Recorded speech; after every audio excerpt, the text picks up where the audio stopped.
explain the scam first. They call you up. They say, hey, this is such and such from Coinbase security team. We're noticing some attempted logins in Turkey or something like that. Is that you? No, it's not. Oh, well, I'm going to send you a security code. And then they start sending you security codes, which are basically just like your login info. Really, the goal of it is to get you into a high anxiety state, get you to give up information, and then get you to calm down, right? Get you to like feel satisfaction and thankfulness for the act of securing your account. When what you've actually done is now you have a great amount of comfort and satisfaction and thankfulness toward a guy who actually got socially engineered you into getting you to log him into your account. And it's a very weird emotion, I think, for people when they realize that they have stolen from themselves. Essentially, they basically walked the thief through their home and said, "Here's where my safe is. This is the combination. Would you like to look in it so that you can secure my goods?" And the guy goes, "Yeah, actually, the safe isn't the safest place. How about my pockets?" And then he like takes all the gold out of your safe and walks out. And then you're like, oh, what a nice guy.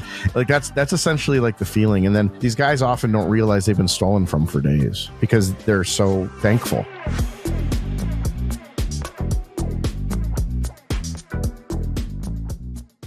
Welcome to the show, Junseth. Thanks for coming on. No problem. Love to do it. People may know you as like the progenitor of the OG Bitcoin podcast, Bitcoin Uncensored, RIP. But these days, you can be found shitposting under the moniker Butt Dickerson on Twitter. Can you tell me, Dick Carson, how you came up with that? Dick Carson? Yeah, it matters. It's like it's like a reference. No. Well, I did.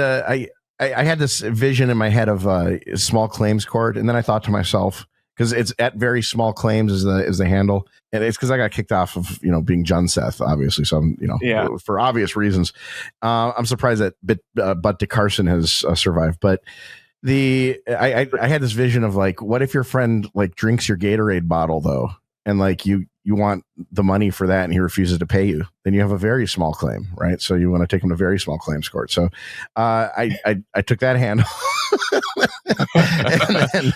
and then I needed a name, and I just thought there's nothing more childish than butts and dicks. So I went by the name Butt Dick Carson, and then just started posting. That makes total sense. I mean, if you like to get into the pedantic like little battles, then you're perfect for Bitcoin. We have a lot of that going on. We can come back to it, but I want to get into the meat of this. Well, the thing is, like when people have to cite you for things that you said that are important, if you happen to say something important, it's just I've realized that they do the meme, they do the names, the internet name you've picked thing. So, you'll be reading and they'll be like, pedophile 18 said, and he was responded to by jerkin shit 37. And like, these are very funny. So I just thought like, it would be funny if I ever say anything important and they have to report it, that this is something Butt Dick Carson said, that's really what it was. So anyhow, there you go. Now that Elon's in charge, you can say whatever. We have the edgelord up at the highest position of power. That's true. And so it's appropriate for the day and age we live in. Yeah. So let me get into the questions I want to ask you. So, okay. So you, as far as I'm aware, like didn't do a whole lot of like recorded interviews for a while. You're kind of like the bronze age, the golden age of Bitcoin podcasting, the 2010s. But then you threw out some interviews on your SoundCloud about a year ago where you caught some like scammers, like actual like American sounding guys trying to like fish you out of your Bitcoin. What got you into, why did you like try to like capture these interviews, and like why were you even trying to do this in the first place? Well, so the first call that I got, I was driving down the road and someone called me and was very, very nice and sounded like they might actually be from Coinbase support, and I was having heart palpitations. And then as I was driving, I thought to myself, this is obviously a scam.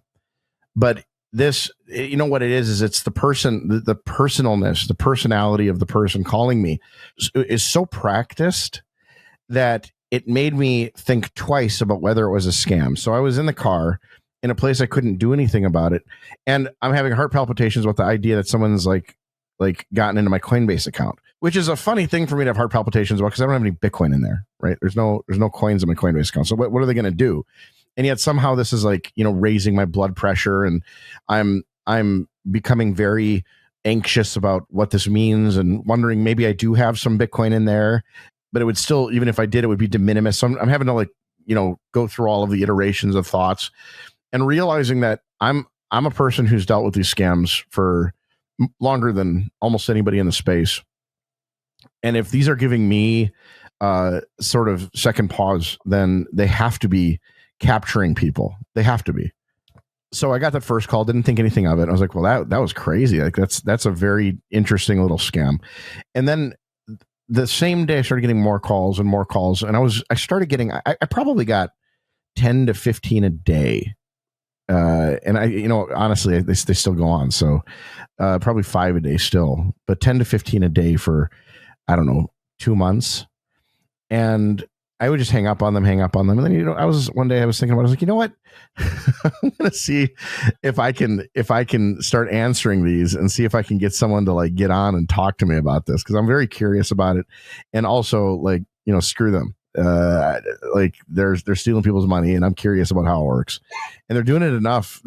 This has been going on long enough for a couple of months that I'm like, they got to be making some money to keep doing it. And so I resolved to try to capture them. And my thoughts are, it's the same as sales. It's just a theory of large numbers. If I get enough of these guys on the phone, I will eventually get one who will start talking and bragging, and because they're all different personalities in the same way that these guys are, and so I sort of just practiced. I practiced insulting them, being nice, just seeing what it was, like how far down the value chain could I take them before, they felt invested enough to speak with me. And so I practiced dozens and dozens of times and kind of came up with like a formula that seems to get, I would say like 1 in 10 of these guys to talk. Maybe a little bit less, but like maybe around 1 in 10 probably will stop and say too much.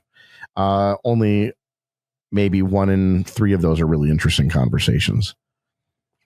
A lot of times I'll just insult my mom and dog and tell me that I have sex with objects that I haven't yet. Well, and again, like, how would they know?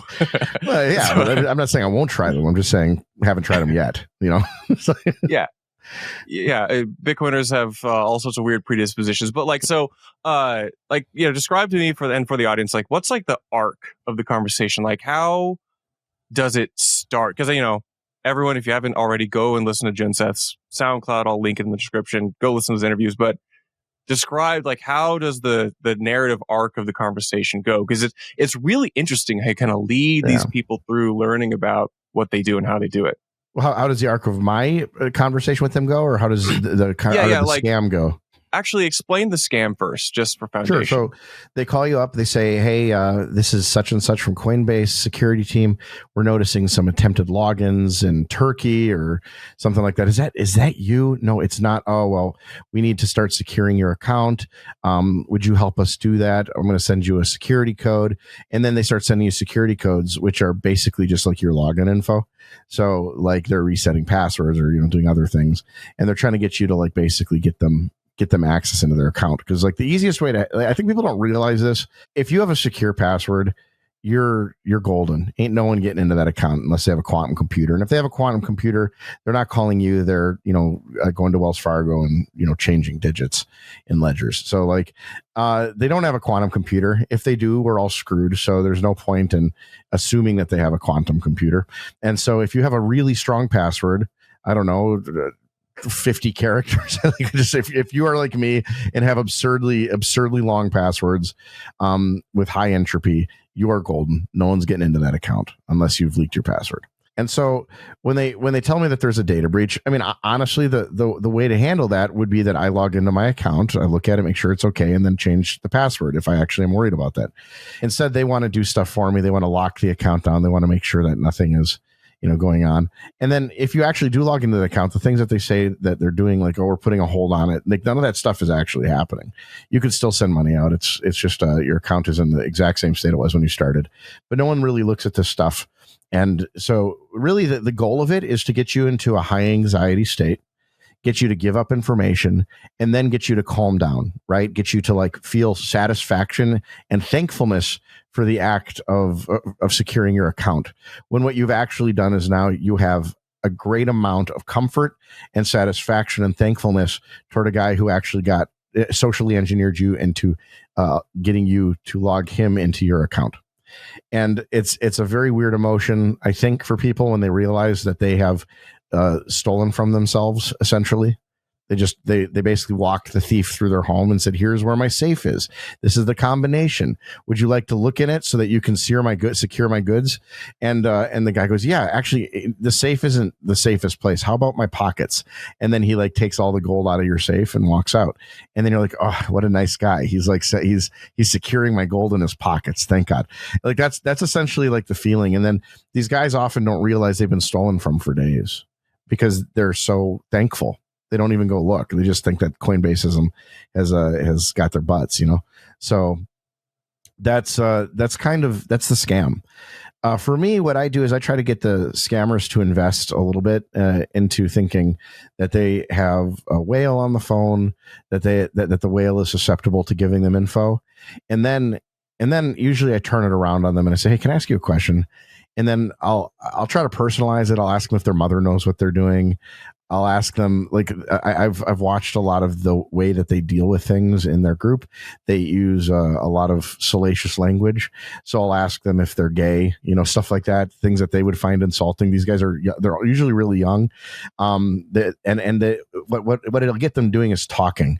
And I actually have a recording that I've held back of a scammer who called me up.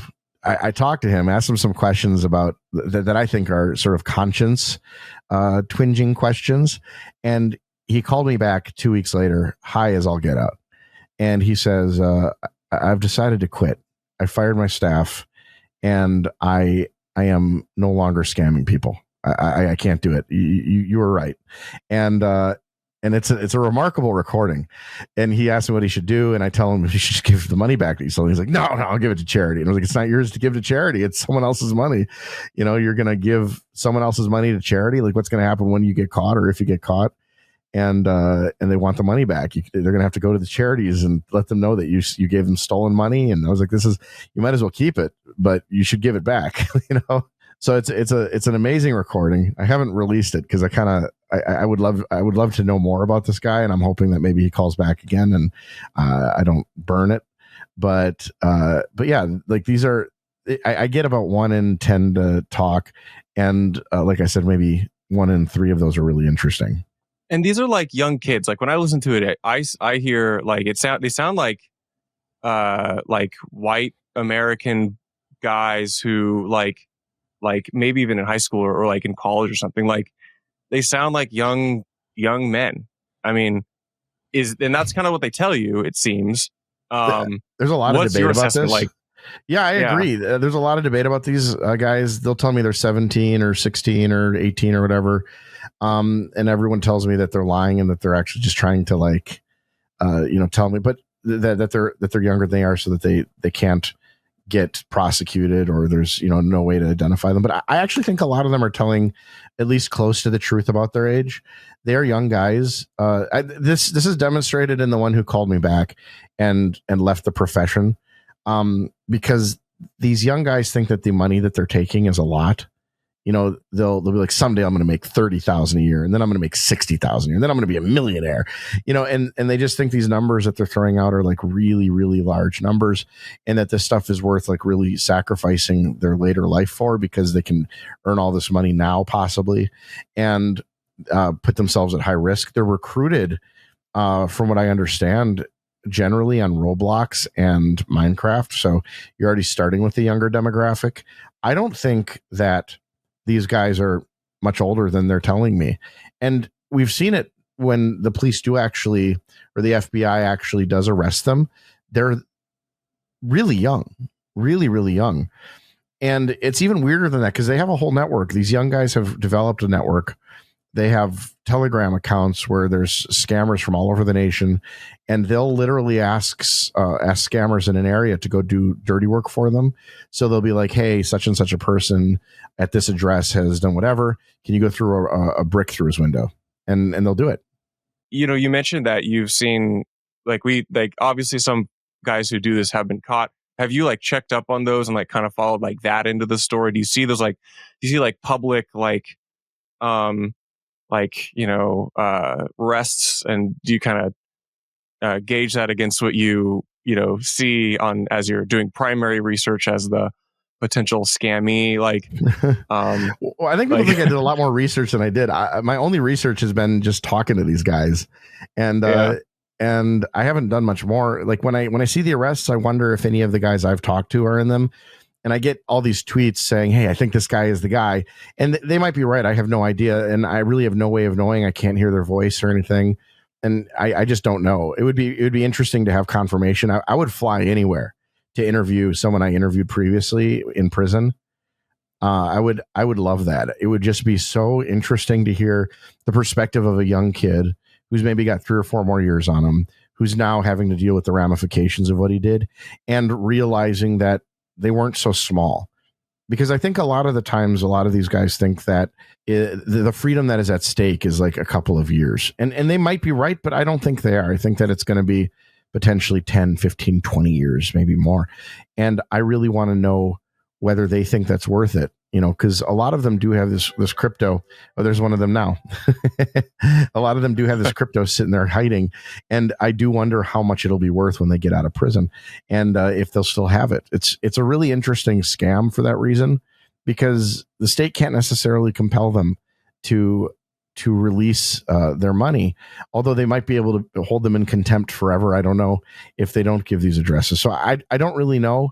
I don't know if they have stashes elsewhere, if they'd be able to access them. If once they access them when they get out, that means they go back, because, perhaps the authorities have mapped their wallets and everything else. I don't know. This is, Bitcoin. So you can, there's a lot of things you can do to obfuscate who you are and what you're doing with your money. So you haven't like they'll take whatever crypto assets you have in your Coinbase or similar account. Oh yeah. Have you been able to check to see if what they probably tell you what they do with it, but have you been able to verify what they do? Do they convert it all to ETH or Bitcoin and then hold? Do they mix it? Any idea about those types of things after they manage to get it? They all tell me what they do, and I don't believe any of the things they say. I think the reality is that it's really, really hard to launder money, and these young kids have no idea how to do it.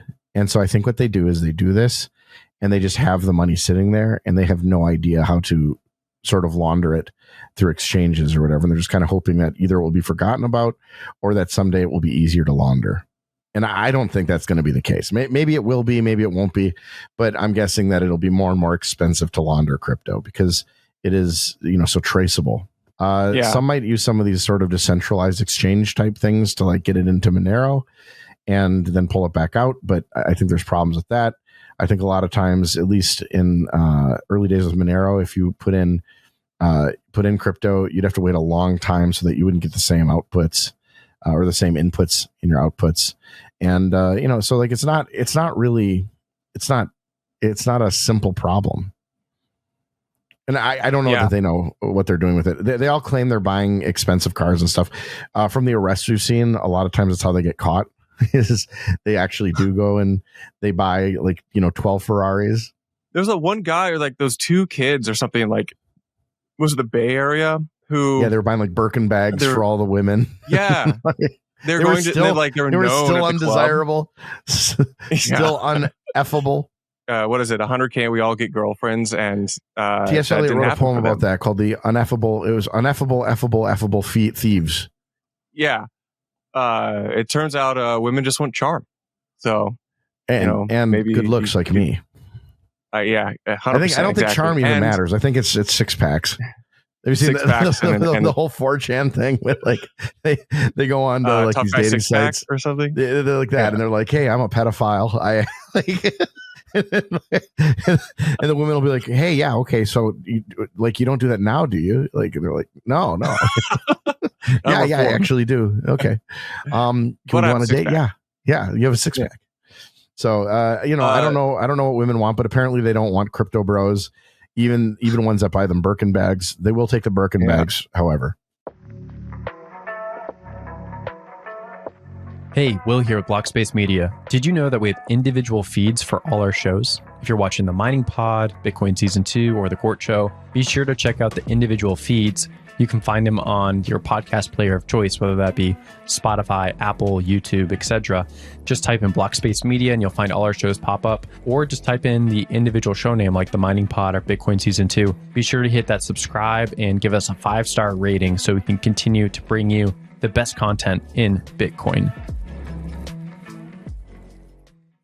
Okay, so I'm kind of interested. This is somewhat relevant in the broader American culture, but you talk about how these kids, they say they meet in they're often the breeding grounds, the recruitment grounds are often like your Roblox or your Minecraft server, and then they kind of professionalize, get in more like Telegram chats, and they maybe have some almost like like they train under somebody or they form a little collective. I like the idea that Telegram is the professionalization. We're big boys now. We're in Telegram. They're just shit posting all day instead of on some they dude's do. Minecraft They shit server. post all day long. It's crazy. Yeah. By the way, that's a good way to get them talking a little bit, is to tell them that that they were recruited from Minecraft or Roblox. Every one of them is baffled that you know that. What? How did you know? But it's like, it's interesting because I'll throw like a general cultural thing out there. I mean, like, this is kind of happening across a bunch of different mediums. The kids spending time on these, like, you might call them third places, but in Roblox, and they turn into kind of I don't like the word radicalized. They turn into like unconventional like focus and interest and specialization. I don't know. You're a denizen of the internet. What's interesting is that it used to be that you'd send your kids onto sort of these apps that allowed anybody on, and what you had to worry about was if you had a young boy or girl, frankly, a creepo coming up and being like, send me some nudies, And I don't think that fear has gone away for parents, but I think parents don't actually know that this is probably more common, that you get into these groups and hey guys, we're making a lot of money doing this thing, and they don't, these are young kids. I think a big part of it is that they have malformed consciences, and their what is this, cerebellum or whatever isn't developed yet, or whatever, the medulla oblongata, their frontal cortex. The frontal cortex isn't quite as developed. I mean, I think that this is actually like preying right on that sort of center of the mind, because I talk to these guys, they have an ability to really rationalize it morally, and they also have an inability to sort of be consistent morally on the subject. It's really interesting. I don't know exactly how to parse it, but I do know that there's a lot of in their mind, there's a lot of ambiguity as to whether what they're doing is bad or good, and whether it matters. And there's a lot of nihilism among these kids too, where it's sort of this get mine mentality, which I find really interesting as well. There's, I wonder if that's generational, and what can be done about it. It does, in the interviews I've heard, you ask like why, and you ask like, how do you feel about the person you're scamming? And if I recall, like a lot of the responses are like, well, they're wealthy, they're a crypto OG, they can spare it, and it's their fault for falling for this. Like there's a lot of backpedaling and like depersonalization or justification because what they do isn't harmful. And, that's really interesting, because I think about like who they're probably scamming, because they're probably scamming people. It almost like self-selects for people who have most of their eggs in one basket.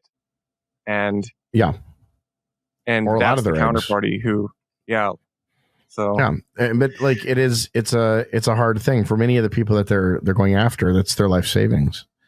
That's the risk they took for their family, and that was actually one of the reasons the anxiety is so high for them, right? Because they realize that if their Coinbase is hacked, everything is gone. So what do? Is they self-hack their Coinbase, and that's a weird reality of this, is that it does sort of self-select for people that have their eggs in one basket. Yeah, that's correct. Yeah. Okay, let's talk about broader Bitcoin culture. All right. You're a Bitcoin. You like to comment on things. You wrote the book on posting about Bitcoin culture and Bitcoin itself, and I like to think that Bitcoin Uncensored is the inventor of the modern toxic Bitcoin culture. Very happy to take credit for that. Yeah, it's the Merkle root of all Bitcoin. The first block, block 0. Yeah, exactly. What do you think? What's your take on what Bitcoin culture more fragmented than it has been, but it's evolved since your podcast. What's your thought about the state of Bitcoin discourse right now? Big open question. I'm just curious about your, every single week it seems like there's a new thing, some new spicy thing. What's your take on how Bitcoiners talk these days? There's there seems to be a lot of new people with very, very surprisingly advanced opinions on things that I don't think they know anything about. That would be, kind of like people. I see a lot of people praising or denigrating things like Taproot and whatever. And I just can't imagine that if you've been here for 6 months, you know anything about Taproot or its advantages or disadvantages. At least not in a way that would make any sense. Like, how did we get here? I think everything in Bitcoin needs to be contextualized in the how did we get here question, because like nothing in Bitcoin arose from nothing, right? There's always a path that got us here. And it might be that someone died and we weren't able to do something because there was a patent on it and that, is no longer being exercised or something like that.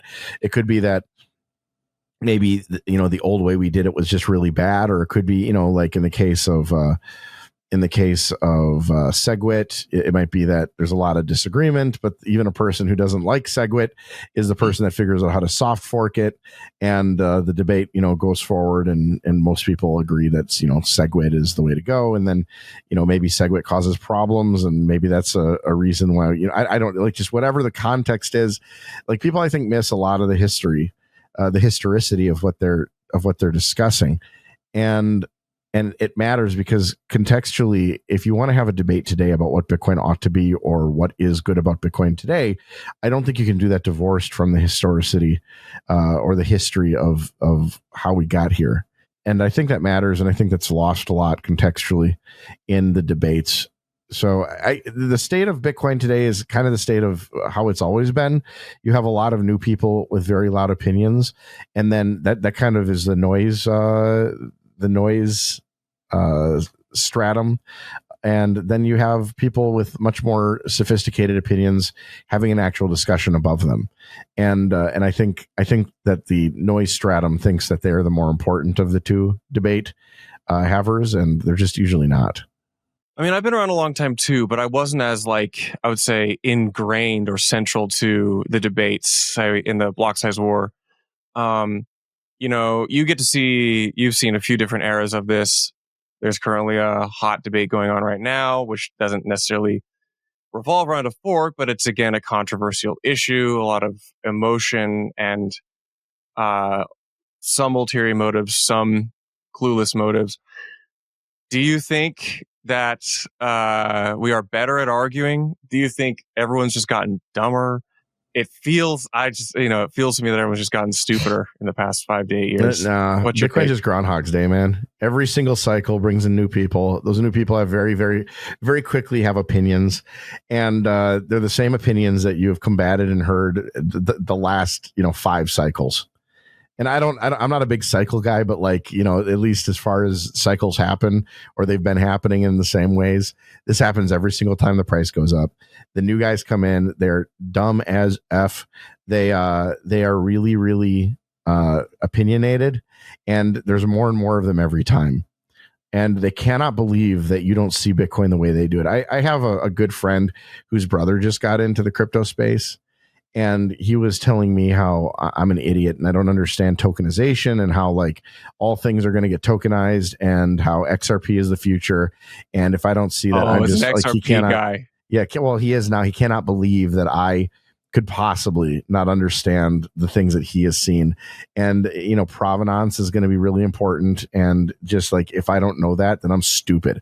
And I'm just kind of sitting there listening to this, and I'm like, oh yeah, I never heard this before. Oh, it was and then it went into how medical records are going to be on a blockchain, and how that's the best use for the blockchain, and how he can't believe nobody's done it yet. And he would not accept that. I've heard this idea 400,000 times, and this is it's total recycling of ideas. And everyone comes here has exactly the same thoughts. Blockchains break brains. They do it because they actually are rocket science, and the people that get here don't realize that it takes a good 2 to 3 years to really even understand what you're looking at. So the discourse is, as it's always been, mostly stupid, sometimes smart. It's Groundhog Day. Do you so I'll throw this at you. Bitcoin is money, but do you think there are perhaps niche cases that are non-monetary for Bitcoin? What are your thoughts? Yeah, I mean, there are people that use it in niche ways that are not monetary. Like we've seen that with the selling of JPEGs all over the blockchain. And I think it's really difficult because we have a purportedly open network whose function is, like, the thing is, it's undecided. Bitcoin doesn't have to be a monetary network, right? That just seems to be its obvious first best use. And if that is its first best use, it probably needs to be its only use, right? But the fact that it's an open network doesn't mean that it means that you can't prevent abuses.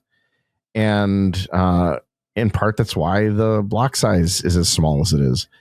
And that does allow for some, fuckery, right? Where people can flood blocks and make it difficult to transact and increase block rewards and such. I think that is a bit of I think it's legitimate to call that an attack, but I also think that it's difficult to mitigate because this is an open network. So I think what needs to happen is, and I've said this for a long time, as Bitcoin gets more and more used, you need Bitcoin's its first most important function to be monetary, so that its blocks are filled with monetary activity. And until then, there are people that are willing to pay to use it for, stupid things like storage. And what are you going to do? Like, why would miners not take those increased fees? They don't care if the blockchain takes more to store. Look at Ethereum. If you want a full node on Ethereum, they're down to like full archival nodes. I think they have like 3 on their network. Yeah. It's also really expensive just to run like full Ethereum nodes. I was about to say is, like, if you have a full archival node, I don't know what you're paying a year, but it's probably like $4 million to like maintain that thing. They're expensive to maintain. No one does it. So there is a price. But there is also, like, the reality is that, if you want a full node, it does need to remain small enough. And that number, the small enough, is going to increase as time goes on. Where 1.5 terabytes of data might be small enough today. Maybe in 10 years, 10 terabytes is small enough.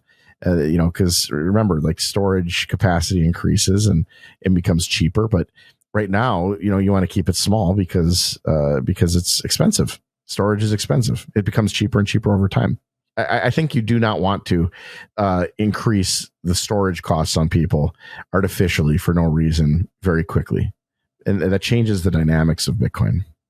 Are you, like, very worried about spam, or is this recent flare up in the debate kind of like this just uninteresting thing for you? It's uninteresting. Spam takes care of itself. Like, if there's something protocol wise where, like, maybe we've made a mistake and made spam really, really cheap, somehow maybe you need to fix that. But I don't necessarily know that that's what's happened here. It's sort of kind of happened, but the reality is that transactions, like, you just really do need an increase in use in all sorts of ways. You need an increase of use in Lightning. You need an increase in use in everything else. and then people put whatever they want in the blockchain, and they pay to do that. There's spots in the blockchain for data, and people are going to use them for whatever they want. And I actually do enjoy a lot of these proposals. I think they make a lot more sense, where you do things like utilize some of the computing space around Bitcoin to do things like storage, and to do some sort of prunable or non-prunable type storage systems tacked onto Bitcoin that are not part of the nodal network itself. I don't mind that. I almost wish that they'd done something like that with op return, right? Because any data you're going to be putting into the blockchain, if you had used the computational resources of like the nodes around Bitcoin, you would have you just have a better time, and make that sort of essentially non-prunable, in the sense that someone's going to be storing all of that data. It's really not that much data. So there are people that will store it, especially if they have incentive to store it. I'm a pretty shameless like JPEG enjoyer, but my comment is always like, I want you guys to price me out. Like, to me, the best future is that I get priced out of putting my godforsaken JPEGs on your helpless little node. Because then I feel that Bitcoin is on a much happier path to dominate. As long as I, as a, this individual, not nation state backed, no Mossad here, as long as I can afford to put whole JPEGs on Bitcoin, I feel that like we are failing at the adoption in some dimension. Yeah, we used to call these stress tests, right? Like, I mean, it is stressful, but like we did stress tests. I mean, like, there's people that have like, I think my favorite stress test of the Bitcoin ecosystem was when I don't know who did it. It might have been Peter Todd, but there were people that were speculating who did this years ago. But someone put like tons of Bitcoin into wallets that were put in input sizes that were the size of dust, and then they gave everyone the private key and said, "Go get this 20 Bitcoin."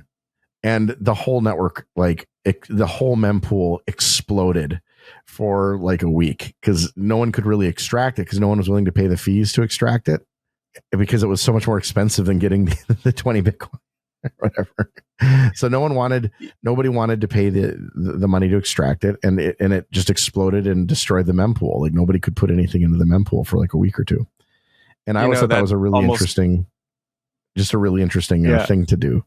That's kind of identical to what a lot of the JPEG people do. Like, they spend all this money trying to like extract what was never economically feasible, either secondary tokens or base layer or whatever.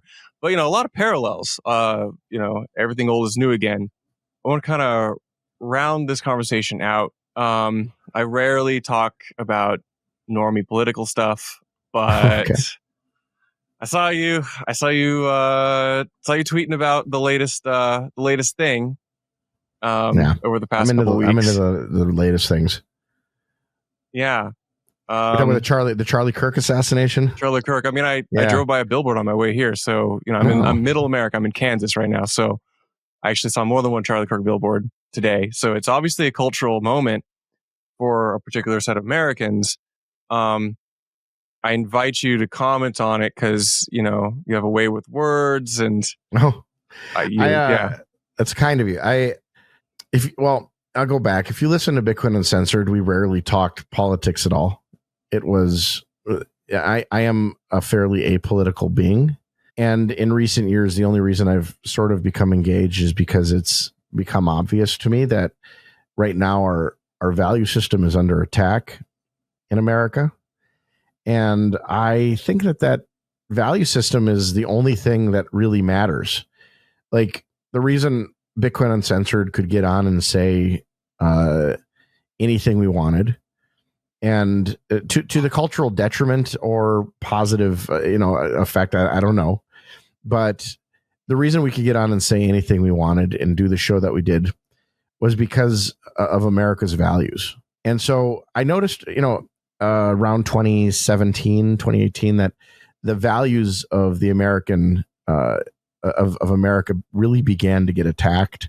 And I started watching a lot of people begin to believe lies and things that just you could literally debunk by watching the actual event, right? Stuff like that. It was crazy. And then you'd show those people the event, and they would still believe the lie. And so I've watched that progress. and I said this on Bitcoin Uncensored. I don't remember exactly what the topic was, but that the cultural stuff could only get stupider because we're not on a battlefield. So like it's always been this sort of civil war of intellectual ideas.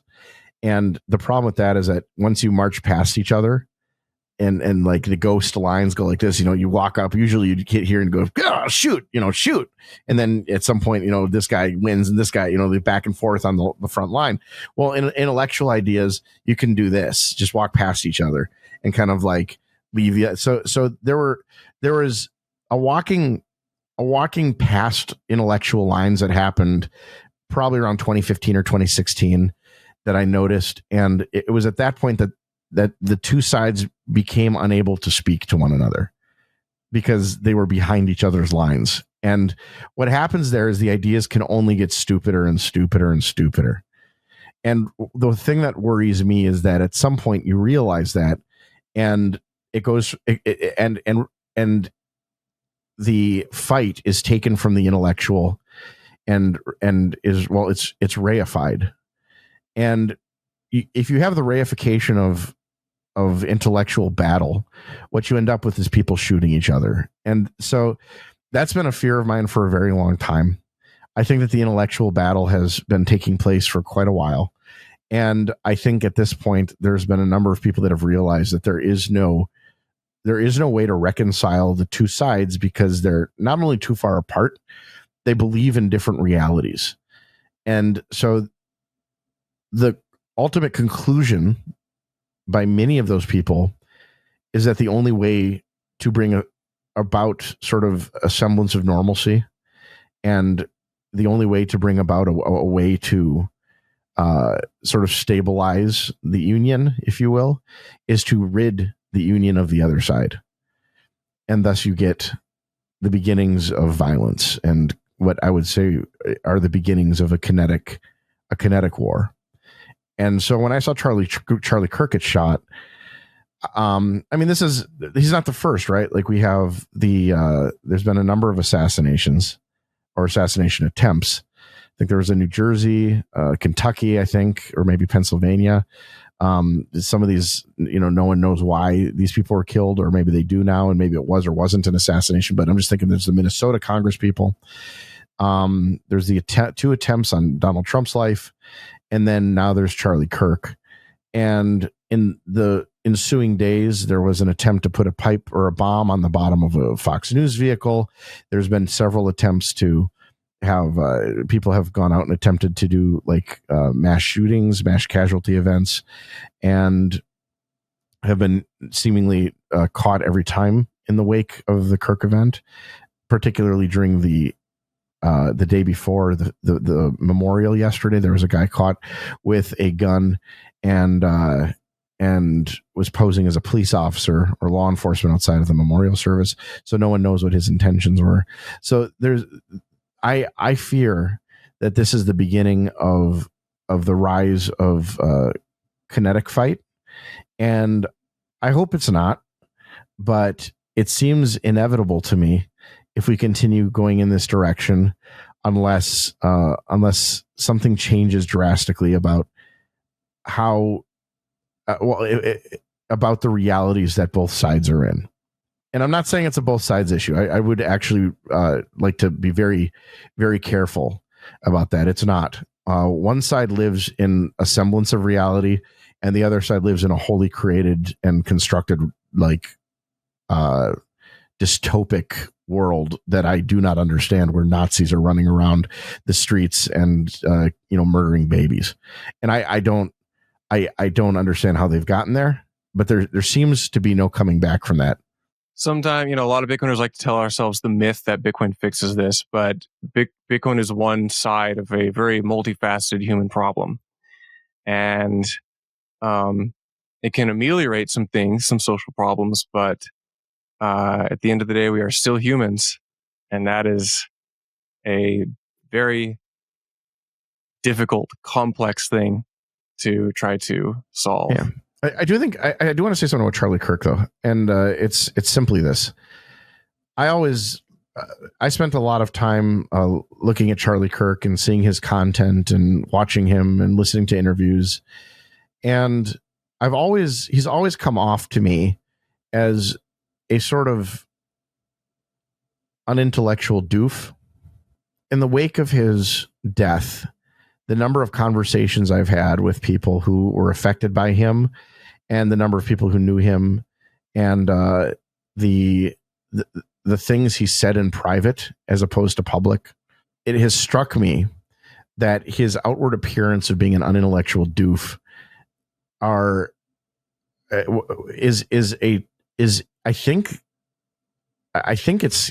what he was displaying, it was humility. The number of things that he has had his hands in, the number of ways in which he'd changed young Americans' lives, his generation, and the number of things that he did, he I didn't know this, but he had conferences going on for pastors, and was attempting to get pastors to speak more politically in their churches. And some of the ideas that he had are things that I have said that I have not heard others say. Like the idea that, I'm a Christian. I believe that that Christ is the manifestation of truth, and that if you believe true things, you will eventually, get to Christ, right? And that's been something that I have thought is important, that you should always try to believe true things in all things, no matter what those things are, because those things are reflections of Christ. And I think that's a fairly complex thought that I haven't heard a lot of people say. And because it particularly in evangelical circles, because it sort of bucks the idea that all you need to do is read the Bible, right? I think that all knowledge is important for understanding why you believe or don't believe. And I heard Charlie Kirk say something like that. Or I heard from his mentors and close companions that he said things like that. And I was surprised, because I think it is a fairly deep intellectual thought. And I think he had a number of those. And I think it's interesting, because my perception that he was an unintellectual doof was so off. And I've become more and more impressed by him as time has gone on. Yeah, really similar. I saw a couple of billboards on the way over here, and it's funny because when he got shot, when he was killed a couple weeks back, I thought was it's kind of weird. I thought he was just kind of part of the, prominent talking heads in conservatism. But maybe it's it's hard to say whether it's causation or coincidence that he is this Titanist figure now. Was Jimi Hendrix actually the best guitar player in the world, or did he happen to capture the moment of a generation? It's hard to say. So, Junseth, I really appreciate you finally doing this podcast with me. I appreciate your words. I cut my teeth on Bitcoin Uncensored back in the day. So thanks for sticking around. Though. I don't know how you did that. I'm amazed at the number of because people I got married. I got married. Wow, that'll do it. Yeah, that'll change you. A woman who, I had a child a year ago, and congratulations. Yeah, thank you. And that does the same thing. It kind of reinvigorates a spirit in you, and you just feel like you look at that thing and you're like, okay, fuck, I'm an utter failure. I've done nothing. I have to keep this thing alive now, and I don't know how I'm going to do it. I don't know. Do I have to get a job? I don't know. I don't know how to do this. And then you find out that you have no superpowers. You as a man, don't have any ability to keep it alive. You just have to hand it to the woman and be like, let her suck on you. Yeah, exactly. Yep, exactly. it's so weird. It is, surreal. Having other people who rely on you. Bitcoiners love to promote self-reliance, but also we live in a society, man. So yeah, man. Okay, that's true. And you go. I guess we're done. I was gonna wrap it up. I was gonna wrap it up. Just okay. keep it, wrap it. 50. Yeah, and cut.